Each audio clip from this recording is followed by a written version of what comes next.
Today, I'm going to show you how you can build your very own Temple of the Green Ninja, so Lily can unlock his next true potential and become the GOAT. Wait, that's not what I meant! We'll start off with the base, which you might have to improvise for because I have pieces most people don't have. 8x16 green base plates. I got these in the Loop Coaster set. Constructing the base is easy.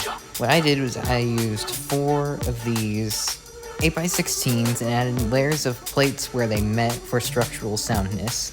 I also used 2 2x16s behind it, so any future references in the video you hear me make to the base size, note that it's not 16 by 32, it's actually 18 by 32.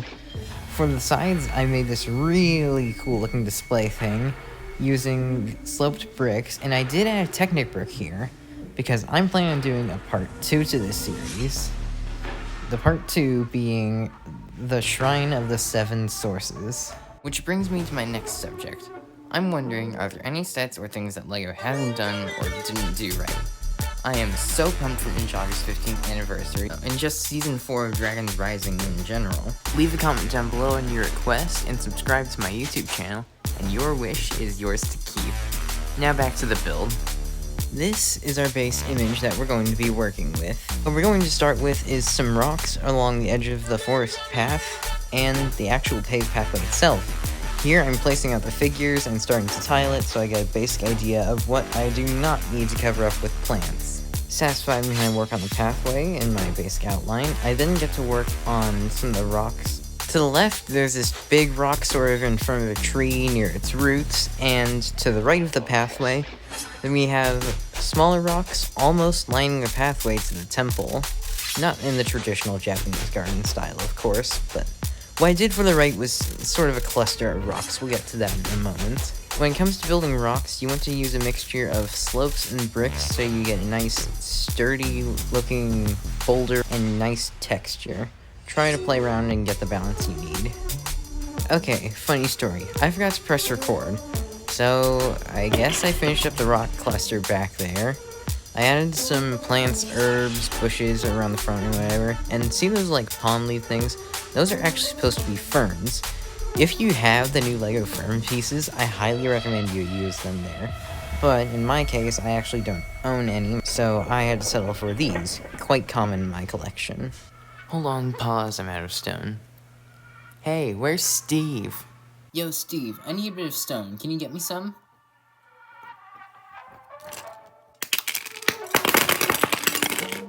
Thank you. I did actually build the steps to the Temple of the Green Ninja because I wanted to get a bit of an outline here. The 2 green tiles to the left, we're also going to do the same thing on the right side of the stairs, is to mark where some of the different pillars are. They extend out at different lengths. The first step, which eventually blends in with the rest of the paved ground, is 12 studs long.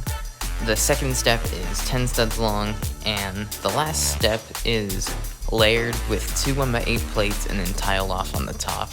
And on either end of the 8 stud long one, we're going to add 1x2 bricks with tiles on top of them. Things that I noticed from the reference image that I found is that the foliage on either side of the pathway that leads to the temple is very dense, with several bamboo shoots scattered here and there, and a big tree just off to the left. So yeah, I have to replicate this in LEGO. My advice, start with the big tree. I actually own the perfect pieces. I once got a bat cave set and it came with a lot of these cave pieces in dark brown. But you probably don't have these, so an alternative is brick building. And while we're here, if you do brick building, I recommend that you use some brown slopes throughout the build to make it more tree-like. Now you may be wondering, how do I do that, Jay's Bricks Mix? My best advice is to make it look random, but not too random. And while I was digging through my collection, I actually found this Scooby-Doo tree piece with a face. Yeah, I can't really use this in the build, unfortunately.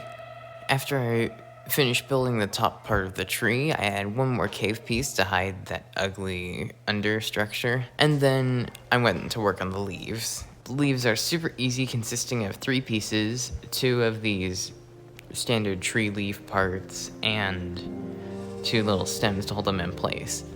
Then once you add these, you add a bunch of little leaves in random places to give it some extra color, extra detail. Not gonna lie, I was randomly throwing together some parts as experimental bamboo, and I just so happened to make the perfect rendition. It consists of standard leaf pieces, whatever these like palm fern plants are, and plant-colored toilet paper. Bruh. I made a couple modifications to this rock to make it look a bit nicer, and then I came in and added different colors of flowers, because at this point it's too much green, gray, and brown. After using a series of 3 random bush building techniques, I start to fill in this big patch of woodsiness over here. There is a tree that we're going to add, admittedly a tree I stole from a Lego set, but still. It's a tree. You could always add in another one of those big trees if you wanted to, but what I did is that skinny tree, of course, and filled in the rest in with some bushes. After I do a little bit more tiling to fill in that area, we move on to the main attraction here, the Temple of the Green Ninja. What we need to start by doing is constructing a series of pillars in different sizes. The vines that block the entrance to the Temple of the Green Ninja is literally plate that you have to make. It's 7x4 studs, and you add some pink flowers here and there. How we're going to add it is an illegal building technique, but we don't have to tell anyone about that. Next, we take some gray cave pieces and 1x1 bricks and fill in those corners. You're going to be building everything from here on out in 2x. Next, we build the pillars that go on either side of our Viny entrance. We start by stacking up a bunch of 1x2 bricks until it's 6 bricks tall. And on the top brick, we're going to use a Technic brick with a Technic stud pin so we can add a leaf. Because I noticed in the image there were a lot of vines sort of dangling down on either side of the doorway. This next pillar is easy, just your standard 1x2x5 pillar brick with an extra 1x2 brick on top. You could do the same thing here, but I couldn't find one that was easily in my collection, so I just threw it together using some spare parts I had. This one is 2x4x6 bricks tall. You're going to need this for sure. There is one more pillar you're going to need, and it's 1x1x5 with an extra 1x1 brick on top in the color dark gray, or in the official Lego term, dark bluish gray. So next up, we add the pillars that we just constructed to the actual base of the Green Ninja Temple. We're going to start with the left side, and then you literally just have to mirror this process for the other side. The leaf pieces go inside of the 1x2 bricks with the tiles on top of that we added for the sides of the steps earlier. Next to it, we're adding our dark gray 1x2x6, light gray 1x2x6, dark gray 1x1x6, and light gray 2x4x6. It's a lot of dimensions. The last dimension is upwards in bricks, in case you didn't know. And finally, we add these cave pieces just in front of the 2x16 plates in the back. And remember the Viny entrance we did earlier? We're going to add that by squeezing it in between the studs of the 2 entrance pillars. After mirroring the process, we build the roof, which is somewhere from 6x26 studs long to 6x30 studs long, I can't remember. Just whatever doesn't go past those cave pieces we added. Maybe thinking, yay, I'm done. But we're not. There's still an entire second level to design, featuring this interesting logo, to say the least. I have a couple ideas, but you could more likely do one than the other. First up, we make sure the roof is stable with a brick, and then we add in some tiles, 10 studs long. Either side of those tiles, we're going to add 2 cave bits. And just behind the tiles, we're going to add... You can use snot bricks, I use Technic bricks, because the next bit I'm assembling is I'm using a mixture of textured round pieces to try to get the look of the big Green Ninja logo on the front of the temple. I don't think I succeeded, but this is something everyone can do. I would have showed off a window I had, but I didn't want to get that out. Using some curved rock pieces, we start to finish off the back here, and just so we don't see those 1x1 gaps in the corners of the caves up front, we add a 1x12 brick. The last things we need to do are add in some figures, such as my rare J figure, and the spirit of this temple, Tween Lloyd.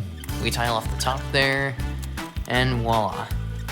It is this. the Temple of the Green Ninja, one of the most legendary structures in all of Ninjago. Thank you so much for watching. I'm Jay's Bricksmix. Like for part 2, comment any future tutorials you want to see, and subscribe so you don't miss any of my content.